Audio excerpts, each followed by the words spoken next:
الرجیم بسم اللہ الرحمن الرحیم وما ارسلناک الا رحمتا للعالمین صدق اللہ العظیم ان اللہ وملائکتہ یصلون علی النبی یا ایہا الذین آمنوا صلوا علیہ وسلموا تسلیما۔ محبت سے پڑھیے گا الصلاۃ والسلام علیک یا رسول اللہ وعلی آلک واصحابک یا حبیب اللہ۔ الصلاۃ والسلام علیک یا رحمتا للعالمین وعلی آلک واصحابک یا خاتم النبیین یا شفیع المذنبین یا جدی حسن والحسین۔ جیسے کہ ماشاءاللہ سے آپ سب کو معلوم ہے کہ فہم عقائد و اعمال کورس جو آن لائن کورس ماشاءاللہ سے ہو رہا ہے وہ شروع ہو چکا ہوا ہے۔ اس کے ماشاءاللہ سے کافی لیکچرز ہو چکے ہیں جو یوٹیوب پر ماشاءاللہ سے اویلیبل ہیں۔ ہم سب سے گزارش ہے کہ آپ ضرور ان کو اوپن کر کے ضرور سنیں تاکہ اپنی بھی اصلاح ہو اور آپ کسی دوسرے مسلمان بھائی بہن کی بھی اصلاح کر سکیں۔ یہ ہماری زندگیوں کے لیے، ہمارے ایمان کے لیے، اس کو جاننا، سمجھنا، سننا، سیکھنا یہ ہمارے لیے بہت زیادہ ضروری ہے۔ جیسے لاسٹ ٹائم ہم نے قرآن پاک کی تفسیر کی نا، جب سورہ انبیاء 17واں پارہ، تو اس میں اللہ تعالیٰ نے تاکید کی ہے کہ اگر تم علم نہیں جانتے تو اہل علم کے پاس بیٹھا کرو، ان سے علم حاصل کیا کرو۔ اور مولا علی پاک نے تو یہاں تک فرما دیا کہ خزانہ ہوتا ہے نا ایک علم کا خزانہ، تو علم کے خزانے کی چابی کیا ہے؟ سوال کرنا۔ تو اس سوال کیا کریں جب اہل علم کے پاس، تو آپ کو جواب ملے گا، مینس کہ آپ کو علم کا خزانہ ملے گا جس سے آپ اپنی زندگی کو بہتر بنا سکتے ہیں اور بے ادب، گستاخ اور بدتمیز ہونے سے بچ سکتے ہیں۔ اچھا جی، آج کا ہمارا جو ٹاپک ہے وہ ہے زیارت قبور کا شرعی حکم کیا ہے اور اس کے دلائل کیا ہیں۔ سوال ہے کہ انبیاء، اولیاء اور دوسروں کی قبروں کی زیارت کا کیا حکم ہے؟ تو علماء کرام، اچھا یہ جو میں آپ کو بتا رہا ہوں یہ اہل علم کی باتیں ہیں ساری، جو فقہاء کرام ہیں، محدثین ہیں، مفسرین ہیں، ان کی سب کی متفقہ جو بات ہے وہ اس کو میں آپ کے ساتھ شیئر کر رہا ہوں کہ ان کی قبروں کی زیارت اور ان کی طرف سفر کر کے جانا مستحب ہے۔ علماء کرام فرماتے ہیں کہ ابتدا اسلام میں قبروں کی زیارت ممنوع تھی، پھر یہ ممانعت حضور علیہ الصلوۃ والسلام کے ارشاد اور عمل سے منسوخ ہو گئی۔ اچھا جی، ظاہری بات ہے کہ نبی کریم علیہ الصلوۃ والسلام نے جب نبوت کا اعلان فرمایا تو اس کے بعد ہی لوگ مسلمان ہوئے نا، اور اس کے بعد ہی لوگ مرے ہوں گے یا ان کا وصال ہوا ہوگا تو پھر ان کی قبر بنی ہوگی، تو لیکن اور وہ خود نبی پاک صلی اللہ علیہ وسلم نے بنوائی، ٹھیک ہے، نماز جنازہ ہم کو خود حضور نے پڑھایا، لیکن ان سے پہلے جو جن کی قبریں بنی ہوئی تھیں تو ان کے انداز کچھ اور تھے، تو اس لیے نبی پاک، اور وہ غیر مسلم تھے ظاہری بات ہے، تو غیر مسلموں کی قبروں پہ جا کے فاتحہ خوانی کرنا اور ان کی قبر کی زیارت کرنا ممنوع تھا۔ کیوں جائیں بھائی؟ جو اللہ کو ہی نہیں مانتا اس کے پاس، تو اس کے پاس جانا، خود نبی پاک صلی اللہ علیہ وسلم قبرستان تشریف لے کے جاتے تھے ایصال ثواب کے لیے، اپنی امت کے لیے، تو یہ حضور کے عمل سے بھی جائز ہے۔ اسی طرح انبیاء کرام کی مزارات پہ حاضری دینا اور پھر اولیاء کرام کی قبروں پر زیارت کرنا یہ مستحب، مطلب باعث ثواب ہے اور باعث برکت ہے، گناہ نہیں ہے۔ قبروں کی زیارت کے جائز ہونے کی کیا کیا دلائل ہیں؟ تو امام مسلم نے اپنی صحیح مسلم جو ہے نا روایت کی کہ رسول اللہ صلی اللہ علیہ وآلہ وسلم نے فرمایا، ہم نے تمہیں قبروں کی زیارت سے منع کیا تھا، اب ان کی زیارت کیا کرو۔ اچھا، پہلے جن کی زیارت سے منع کیا تھا وہ غیر مسلموں کی قبریں تھیں، اب جن کی زیارتوں کا سرکار ارشاد فرما رہے ہیں تو وہ مسلمانوں کی قبریں ہیں۔ یہ بھی ذرا ذہن میں رکھنا چاہیے کہ امام بہیقی کی روایت میں اس پر یہ اضافہ ہے کہ زیارت قبور دلوں کو نرم اور آنکھوں کو اشک بار کرتی ہے اور آخرت کی یاد دلاتی ہے۔ مطلب انسان کا دل نرم ہوتا ہے کہ یار کل کو میں نے بھی مر کر اسی مٹی کے نیچے دفن ہو جانا ہے، میرے بھی سارے بہن بھائی، رشتہ دار، بیوی، دوست احباب سارے مجھے چھوڑ کے چلے جائیں گے، تو یہاں میں اکیلا رہ جاؤں گا۔ یہاں پہ جو آپ کا ساتھ دے گا وہ آپ کے نیک اور صالحہ اعمال ہوں گے جو آپ کا قبر کے اندر ساتھ دیں گے، صحیح ہے۔ اگر آپ نیک ہوں گے، نیک اچھے اعمال کے ہوں گے تو آپ کی قبر روشن ہوگی، نمازیں پڑھی ہوں گی، روزے رکھے ہوں گے، نہیں تو پھر قبر میں اندھیرا ہوگا۔ اور یہ ہے کہ جب انسان جاتا ہے تو اس کا دل نرم ہوتا ہے اور آنکھوں میں آنسو آتے ہیں۔ آنکھوں میں آنسو آنا مینس کہ وہ آپ کی روح کی پاکیزگی کے لیے بڑا ضروری ہے، مطلب وہ آپ کی روح کو دھو دیتے ہیں آنسو جو ہیں۔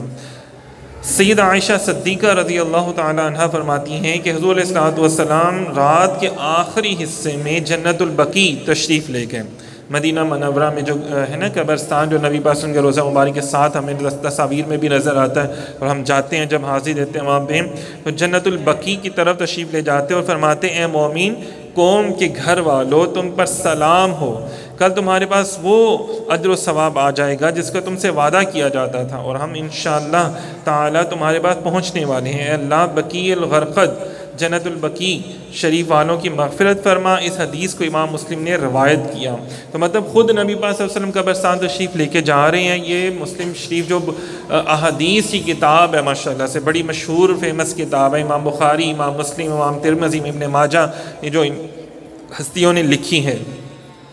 تو یہاں پہ ہمیں اما عائشہ صدیقہ رضی اللہ تعالیٰ عنہ سے بھی روایت ملتی ہے کہ سرکار مدینہ علیہ السلام قبروں پر تشریف لے کے جایا کرتے تھے، قبرستان مطلب۔ اور جو ہمیں ایک بڑی مشہور روایات وہ بھی ملتی ہیں جس میں ہر سال نبی پاک صلی اللہ علیہ وسلم حضرت حمزہ رضی اللہ تعالیٰ عنہ کے مزار اقدس پہ تشریف لے کے جاتے تھے، جو احد پہاڑ کے بالکل ساتھ ہے جہاں پہ غزوہ احد کا واقعہ پیش آیا، وہاں پہ حضور صلی اللہ علیہ وسلم تشریف لے کے جاتے تھے۔ اچھا ایک سوال یہ ہے کہ مرد تو جاتے ہیں، ان کا چلو ثابت ہو گیا، تو کیا خواتین کا، عورتوں کا جانا بھی جائز ہے، اور ان کے لیے کیا حکم ہے؟ عورتوں کے لیے قبروں کی زیارت کا کیا حکم ہے؟ علماء کرام نے فرمایا قبروں کی زیارت مردوں کے لیے سنت ہے، عورتوں کے لیے مکروہ، ہاں اگر برکت حاصل کرنے کے لیے ہو، مثلا انبیاء، اولیاء کرام یا علماء کرام کی مزارات کی زیارت کر رہے ہیں تو مردوں کی طرح عورتوں کے لیے بھی سنت ہے۔ بعض علماء کرام نے فرمایا کہ عورتوں کے لیے قبروں کی زیارت مطلقاً جائز ہے، کیونکہ امام بخاری کی روایت ہے کہ نبی کریم علیہ السلام نے ایک عورت کو قبرستان میں اپنے بیٹے کی قبر پر روتے ہوئے دیکھا تو اسے صبر کا حکم دیا۔ یہ نہیں کہا کہ تم یہاں سے اٹھ کے بھاگ جاؤ یا چلی جاؤ، بلکہ اس کو صبر کا حکم دیا اور اس پر انکار نہیں فرمایا۔ اسی طرح امام مسلم روایت کرتے ہیں کہ حضور نبی کریم علیہ السلام نے سیدہ عائشہ صدیقہ رضی اللہ تعالی عنہا کو زیارت قبور کی دعا سکھائی۔ جب انہوں نے عرض کیا کہ میں اہل قبور کو کیا کہوں، تو آپ نے فرمایا یوں کہو کہ تم پر سلام ہو گھروں والے مومنوں مسلمانوں، اللہ تعالی ہمارے پہلوں اور پچھلوں پر رحم فرمائے اور ہم انشاءاللہ تمہارے ساتھ ملنے والے ہیں۔ اچھا جی، ایک اس میں یہ روایت پیش کی جاتی ہے، جو بد عقیدہ لوگ ہیں وہ کہتے ہیں کہ جناب نبی پاک صلی اللہ علیہ وسلم نے تو عورتوں پر لعنت فرمائی جو کہ قبروں کی زیارت کرنے والی تھیں۔ تو ہمارے علماء کرام مثلا اہل سنت کے علماء کرام کیا جواب دیتے ہیں کہ علماء فرماتے ہیں کہ حدیث اس صورت پر محمول ہے جب عورتیں میت کی خوبیاں گنوانے اور رونے اور نوحہ کرنے کے لیے قبروں کی زیارت کریں، جیسا کہ ان کی عادت ہے۔ ایسی زیارت حرام ہے، اگر ان مقاصد کے لیے ہو تو حرج نہیں۔ دیکھیں یہاں پہ بیان کیا جا رہا ہے کہ مختصر یہ ہے کہ خواتین جو ہیں وہ قبروں پر جا سکتی ہیں، حاضری دے سکتی ہیں۔ فی زمانہ اگر ہماری خواتین ماشاءاللہ سبحان اللہ دیکھا جائے تو دنیا کی سب سے بہترین جگہ کس کو کہا جاتا ہے؟ مسجد کو، اور سب سے بدترین اور بری جگہ کس کو کہا جاتا ہے؟ بازار کو۔ تو آپ دیکھ لو کہ ہماری آج کے دور میں بازار بھرے پڑے ہیں عورتوں سے۔ کبھی کسی عورت نے، کبھی کسی لڑکی نے یہ مسئلہ نہیں پوچھا کہ قاری صاحب یا پیر صاحب بازار جانا سنت ہے، مستحب ہے، اچھی بات ہے یا بری بات ہے، کیونکہ ان کو سب کو پتہ کہ حرام ہے اور بری بات ہے، نہیں جانا چاہیے۔ لیکن ہماری خواتین کا ماشاءاللہ بھرا ہوتا ہے بازاروں سے۔ بازاروں میں کوئی ماشاءاللہ امام تو نہیں نا پھر رہے ہوتے وہاں پہ تو لڑکے، عام لڑکے، نوجوان لڑکے لڑکیاں ہوتے ہیں،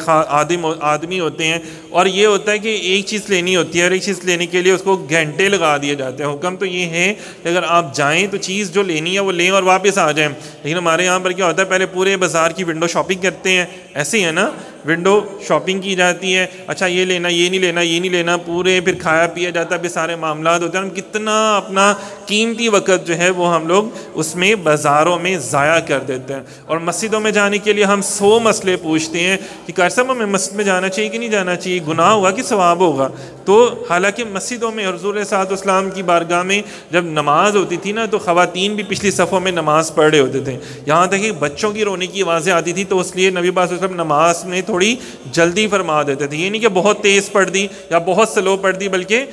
میانہ روی اختیار فرماتے تھے کہ بچے بھی رو رہے ہیں پیچھے، تو اس کا مطلب کیا ہوا کہ خواتین آتی تھیں، ان کا بھی دل کرتا تھا کہ ہم نبی پاک صلی اللہ علیہ وسلم کے پیچھے نماز ادا کریں، جیسے اکثر ہم لوگ اپنے ادارے میں بھی اس طرح کرتے ہیں، اور بہت سی مساجد میں بھی ماشاءاللہ سے اس طرح کا اہتمام کیا جاتا ہے کہ خواتین کے لیے انتظام کیا جاتا ہے، اور مکہ میں بھی جائیں، مدینہ پاک میں بھی جائیں تو وہاں پہ بھی اہتمام ہوتا ہے۔ تو تو یہاں پہ اس لیے علماء کرام فرماتے ہیں کہ جانا جائز ہے کہ برائی کی طرف کیونکہ زیادہ خواتین راغب ہوتی ہیں، تو ایک یہ کہ دل نرم ہوتا ہے، آنکھوں میں آنسو آتے ہیں اور انسان جو ہے وہ پھر برائی سے دور ہٹتا ہے۔ ہاں لیکن انہوں نے کنڈیشن یہ لگائی ہے کہ جب جائیں تو اپنے محرم کے ساتھ جائیں۔ وہ کنڈیشن تو خیر مزاروں میں جانے کے لیے بھی ہے، وہ کنڈیشن تو خیر ہر جگہ پہ جانے کے لیے ہے۔ ہماری خواتین ماشاءاللہ سبحان اللہ شادی بیاہ میں تو پردے کا بالکل خیال نہیں کرتی ہیں، کسی جگہ پہ نہیں، تو جہاں پہ ان کو جا کے عبرت حاصل ہونی ہے وہاں پہ جناب 100 مسئلے پوچھنے کے لیے لوگ آ جاتے ہیں۔ تو یہ بھی انتہائی غلط بات ہے۔ جائیں ضرور جائیں لیکن کسی محرم کے ساتھ جائیں، اور ہاں اگر باہر کھڑے ہو کہ آپ استغفار کر لیں، قبرستان کے اندر بے شک نہ جائیں، تو بعض اوقات آج کل کچھ انتظامیہ اس چیز کا خیال نہیں کرتی، تو چرسی بھنگی بھی بیٹھے ہوتے ہیں قبرستانوں میں۔ تو عزت کا بھی احترام، بیسیکلی اسلام کہتا ہے مسلمان خواتین قیمتی ہیں، تو ان کی عزت اور احترام کو ملحوظ خاطر رکھ کے ان کو کہا ہوا ہے کہ آپ گھر میں بیٹھ کے بھی اگر اصال ثواب کریں گے تو وہ اصال ثواب جو ہے وہ ان کو، جو آپ کے فوت شدگان ہیں ان کو مل جائے گا۔ لیکن خیر ہمارے یہاں پہ لوگ اس چیز کا اہتمام نہیں کرتے ہیں، تو جانا ہی ضروری ہے، تو پھر قبرستان کے باہر کھڑے ہو کے آپ استغفار پیش کر سکتے ہیں، اتنی علماء کرام نے اجازت دی ہے۔ اچھا جی آگے چلتے ہیں، اس کا کرتے ہیں۔